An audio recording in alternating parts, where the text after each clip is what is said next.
Ողջույն ձեզ հետ այս վերքն է։ Հավանաբար լսել եք Նիբուրու մոլորակի և անունակիների ատասպելի մասին։ Այս տեսանյութում մանրամասն կանդրադառնանք այդ թեմային։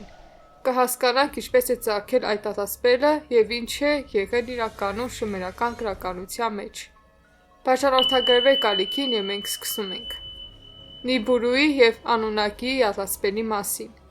Նիբուրու մոլորակի և անունակիի ատասպելը սկսվել է 1970-ականներին, երբ հնագետ և հեղինակ Զաքարիա Սիթչինը առաջարկեց իր տեսությունը հին քաղաքակրթության մասին, որը երկիր է եկել մեկ այլ մոլորակից։ Ըստ նրա վարկածի Նիբուրու մոլորակ է, որը ըստ նրա պետք է մոտենար երկրին որոշակի հեռավորության վրա, և նրա ուղեծիրը իբր 3600 տարի մեկ կատարում է մեկ ամբողջական պտույտ Արեգակի շուրջը։ Սիթչինը պնդում էր, որ անունակին աստվածներ են, որոնք եկել են Նիբուրուից և ովքեր իբր հին ժամանակներում մարդկանց սովորեցրել են գյուղատնտեսություն, մետալուրգիա և աստղագիտություն։ Բայց կարևորն է այն, որ Սիթչինն իր եզրակացությունները հիմնել է շումերական տեքստերի կասկածելի և խիստ հակասական մեկնաբանությունների վրա, որոնցով չեն հիշատակվում ոչ Նիբուրուն, ոչ էլ անունակին։ Իրականում շումերները խոսում էին աստվածային էակների մասին, սակայն նրանց դիցաբանությունը բոլորովին չի հաստատում Սիթչինի պնդումները։ Օրինակ, նույնիսկ շումերական լեզվում անունակի տերմինը վերաբերում է աստվածների խմբին, բայց ոչ ալմոլորակայիններին։ Այս ատասպելը հաստատվել է բազմաթիվ դավադրության տեսությունների և կեղծ գիտական մեկնաբանությունների կողմից, և ինքը Սիթչինը դարձել է հին ալմոլորակայինների գաղափարի հանրահռչակման խորհրդանիշ։ Շատ ժամանակակից տեսություններ, այդ թվում Նիբուրուի տեսությունը, հաճախ պնդում են, որ այս մոլորակը վիճակված էր փախվել երկրին, առաջացնելով համաշխարհային աղետ։ Այնուամենայնիվ, նման պնդումները չունեն գիտական ապացույցներ կամ աստղագիտական հաստատում։ Հաջորդիվ կանդրադառնանք, թե ինչպես են իրականում մեկնաբանվում շումերական տեքստերը, և ինչու Սիթչինի մեկնաբանությունը չունի գիտական հիմք։ Մինչ առաջացնելը ցանկանում եմ իմանալ ձեր կարծիքը ալմոլորակայինների գոյության մասին։ Ինչ եք կարծում, կան արդյոք նրանք։ Եթե կան, ապա այցելել են արդյոք մեր մոլորակ։ Գրեք ձեր կարծիքը մեկնաբանություններում, իսկ մենք շարունակում ենք։ Սխալ շումերական տեքստերի մեկնաբանության մեջ։ Երբ խոսում ենք շումերական քաղաքակրթության մասին, պետք է հիշել, որ նրանց գիտությունն ու ատասպելաբանությունը բոլորովին տարբերվում էին նրանից, ինչ մենք սովոր ենք տեսնել ժամանակակից աղբյուրներում։ Շումերներն օգտագործել են սեպագիր, որը հայտնի գրային հնագույն համակարգերից է։ Այնուամենայնիվ, ոչ բոլոր խորհրդանիշերն ու տեքստերը կարող են միանշանակ մեկնաբանվել, և դրանցից շատերը տարբեր գիտնականների կողմից տարբեր կերպ են մեկնաբանվել։ Զաքարիա Սիթչինը Նիբուրուի և անունակիի մասին իր տեսությունը հիմնել է շումերական տեքստերի վրա, սակայն այս հին գրվածքները թարգմանելու և մեկնաբանելու նրա մոտեցումը խիստ հակասական էր։ Օրինակ, հիմնական կետերից մեկը, որի վրա Սիթչինը կառուցում է իր վարկածը, անունակի բառի մեկնաբանությունն է։ Իրականում այս բառը նշանակում է Աստծո հետևորդներ կամ Աստծո ընկերներ, այլ ոչ թե ալմոլորակայիններ։ Շումերներն օգտագործում էին այս տերմինը նկատի ունենալով աստվածային էակներին կամ աստվածներին, որոնք վերահսկում էին մարդկային կյանքի տարբեր ասպեկտները, ինչպիսիք են գյուղատնտեսությունը, գետերը կամ երկինքը։ Սակայն Սիթչինը այս բառը մեկնաբանել է որպես ալմոլորակայիններ ալմոլորակից, ինչը ակնհայտ աղավաղում է։ Ավելին, Սիթչինի տեսությունը հիմնված է առասպելների չափազանց ազատ մեկնաբանությունների վրա։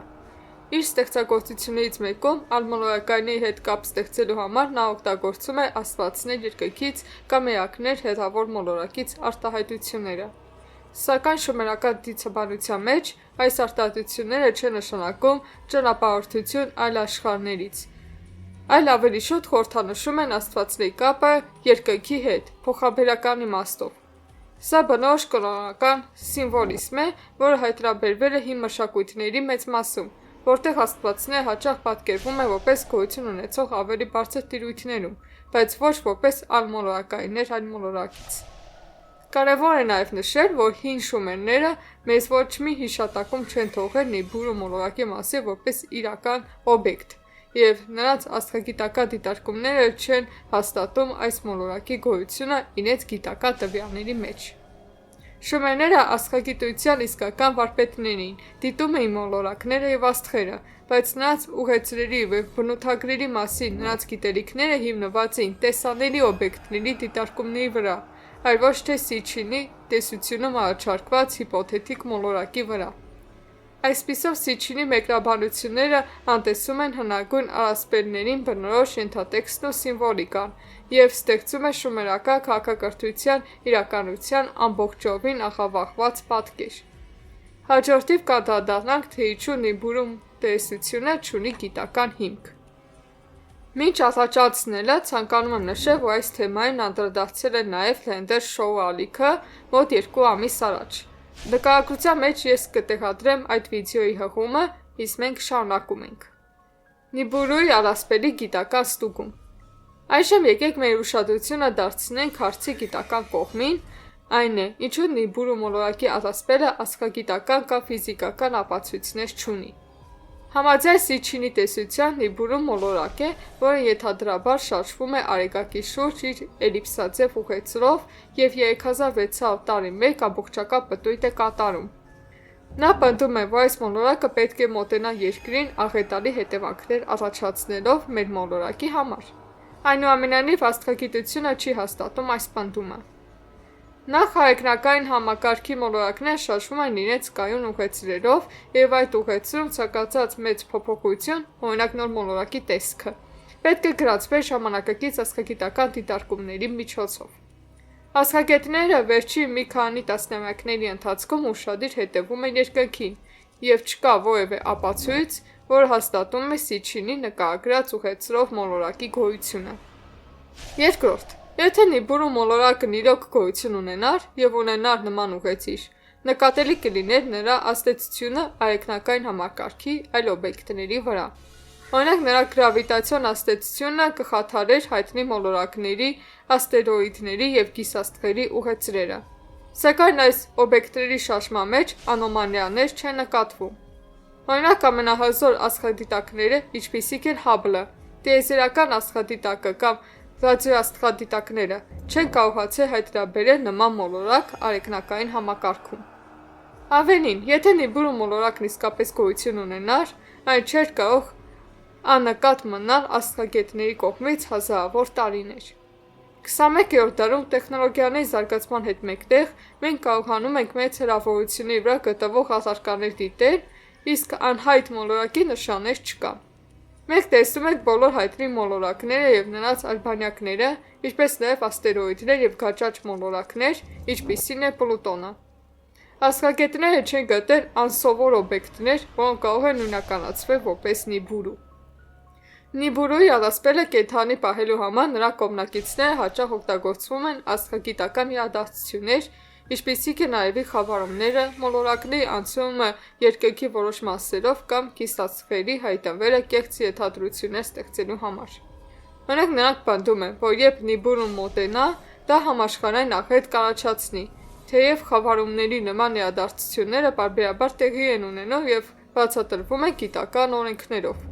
Այսպիսով, ժամանակակից աստղագիտության տեսանկյունից Նիբուրու մոլորակը գոյություն չունի և այն գտնելու ցանկացած փորձ զուտ գիտական հիմնավորում չունեցող ենթադրություններ են։ Հաջորդիվ ավելի մանրամասն կխոսենք աստղագիտության ոլորտում շումերների իրական ձեռքբերումների մասին և թե ինչու նրանց գիտելիքները տիեզերքի մասին չեն հաստատում Նիբուրուի տեսությունը։ Շումերները և նրանց գիտելիքները տիեզերքի մասին։ Այժմ եկեք մեր ուշադրությունը դարձնենք շումերների իրական աստղագիտությանը, որը պարադոքսալ կերպով շատ ավելի գիտական հիմքեր ունի, քան Սիչինի առաջարկած տեսությունը։ Շումերներն առաջին ժողովուրդներից էին, ովքեր լրջորեն ուսումնասիրեցին երկնային մարմինները և զարգացրին աստղագիտական համակարգեր։ Այնուամենայնիվ, տիեզերքի մասին նրանց գիտելիքները ոչ մի ընդհանուր բան չունեն Նիբուրուի առասպելի հետ։ Շումերները ստեղծեցին առաջին օրացուցային համակարգերից մեկը, հիմնված լուսնի և արեգակի դիտարկումների վրա։ Նրանք նկատել են լուսնի ցիկլերը և օգտագործել դրանք լուսնային օրացույցներ ստեղծելու համար։ Նրանք նաև գիտեին, որ մոլորակները շարժվում են երկնքով, և նրանք ստեղծեցին այս երկնային մարմինների անվանման իրենց համակարգը։ Սա ներառում էր այնպիսի մոլորակներ, ինչպիսիք են Վեներան, Յուպիտերը և Մարսը, ինչպես նաև Սատուրնը և Մերկուրին։ Նրանք դիտարկել են այս մոլորակները և նշել նրանց շարժումները, բայց երբեք ոչինչ չեն նշել Նիբուլու մոլորակի մասին։ Շումերները նաև առաջինն էին, որ մշակեցին ժամանակ նշելու մեթոդներ, օգտագործելով մոլորակների և աստղերի շարժումները։ Նրանք ուսումնասիրել են աստղագիտական երևույթներ, ինչպիսիք են արևի և լույսի խավարումները, և դրանց միջոցով կանխատեսումներ են արել։ Նրանց աստղագիտական աղյուսակները ցույց են տալիս, որ նրանք գիտեին այնպիսի երևույթների մասին, ինչպիսին է մոլորակների պտույտը Արեգակի շուրջը, թեև նրանց գիտական գիտելիքներն այնքան ճշգրիտ չէին, որքան մերն այսօր։ Այնուամենայնիվ, շումերները բացարձակ ճշգրտությամբ որոշեցին տեսանելի մոլորակների կարգը, նրանց շարժումները և դրանց կապը երկրի վրա տարբեր իրադարձությունների հետ։ Շումերները չէին կարող իմանալ որևէ հեռավոր մոլորակի մասին, որը գտնվում էր իրենց դիտելի օբյեկտներից այն կողմ։ Նրանց դիտարկված մոլորակները տեսանելի էին անզեն աչքով, և նրանց ժամանակի ոչ մի աստղագիտական տվյալ չի հաստատում հեռավոր ուղերձներում թաքնված մոլորակի գոյությունը, ինչպես պնդում են Նիբուլուի տեսաբանները։ Այսպիսով, տիեզերքի մասին շումերների իրական գիտելիքները հիմնված էին մեր արեգնակային համակարգի տեսանելի օբյեկտների դիտարկումների վրա և չեն պարունակում հիպոթետիկ Նիբուլուի մասին որևէ հիշատակում։ Նրանց բոլոր աստղագիտական հետազոտությունները կախված են այն բանի վրա, թե ինչ կարող են տեսնել գիշերային երկնքում։ Նրանք նաև օգտագործել են իրենց գիտելիքները ստեղծելու շատ ճշգրիտ օրացույցներ և ժամանակի հաշվարկման համակարգեր, որոնք օգնել են նրանց գյուղատնտեսության և այլ ոլորտներում։ Հաջորդիվ կքննարկենք, թե ինչու է Սիչինի տեսությունը կեղծ գիտություն և ինչպես է այն շահարկում փաստերը սենսացիայի համար։ Կեղծ գիտական մոտեցումների բացահայտում։ Երբ հանդիպում ենք Նիբուլուի և Անուննակիի տեսությանը, կարևոր է հասկանալ, որ այդ գաղափարները գիտական հիմքեր չունեն։ Դրանք կեղծ գիտության օրինակ են, հասկացություններ, որոնք գիտական են թվում, բայց իրականում չեն կարողանում դիմակայել գիտական հետազոտության օբյեկտիվ մեթոդներին։ Զաքարիա Սիչինը և Նիբուլուի առասպելը այլ կողմնակիցներ օգտագործել են կեղծ գիտական մեթոդներ, ինչպիսիք են հնագույն տեքստերի ընտրովի և խեղաթյուրված մեկնաբանությունները, աստղագիտական կեղծ տվյալները և փաստերի մանիպուլյացիան իրենց տեսություններին աջակցելու համար։ Օրինակ, Սիչինը հիմնվում էր շումերական հին տեքստերի վրա, բայց իր մեկնաբանության մեջ նա անտեսում էր այդ տեքստերի համատեքստն ու սիմվոլիկան, կեղծ կապեր ստեղծելով առասպելների և ժամանակակից գիտական տերմինների միջև, ինչպիսիք են անմոլորակայիններ և մոլորակներ։ Սա թույլ է տվել նրան կառուցել ֆանտաստիկ տեսություններ, չունենալով իրական ապացույցներ։ Բացի այդ, Նիբուլուի և Անուննակիի մասի տեսություններն օգտագործվում են դավադրության տեսությունների մեկնաբանությունները։ Այդ տեսությունների կողմնակիցները պնդում են, որ գիտական հանրությունը թաքցնում է իրական գիտելիքների և փաստերի մասին տեղեկատվությունը, փորձելով խուսափել բացահայտվելուց։ Նրանք փորձում են ստեղծել կորցրած գիտելիքի պատկեր, որն իբր ճնշվել կամ անտեսվել է կառավարությունների և գիտնականների կողմից։ Սա կեղծ գիտական տեսությունների տիպիկ մարտավարություն է, որը ռեզոնանս է ունենում այն մարդկանց մոտ, ովքեր հակված են հավատալ պատմության այլընտրանքային տարբերակներին։ Մանիպուլյացիայի ամենավառ օրինակներից է աստղագիտական կանխատեսումների օգտագործումը, ինչպիսիք են ապոկալիպսիսի ամսաթվերը, որոնք հիմնված են այնպիսի իրադարձությունների վրա, ինչպիսիք են այգնակային խավարումները, տարանցիկ մոլորակները կամ լուսնային փուլային ցիկլերը։ Այս իրադարձությունները վաղուց գիտականորեն բացատրվել են, բայց Նիբուլուի առասպելների կողմնակիցները հաճախ օգտագործում են դրանք աշխարհի վերջին կանխատեսումների մասին կեղծ վարկածներ ստեղծելու համար, որոնք իհարկե չեն հաստատվում որևէ գիտական տվյալների կողմից։ Այս մոտեցումը գիտական մեթոդ չէ։ Գիտությունը հիմնված է փաստերի, վարկածների փորձարկման և գիտելիքների մշտական ուղղման վրա։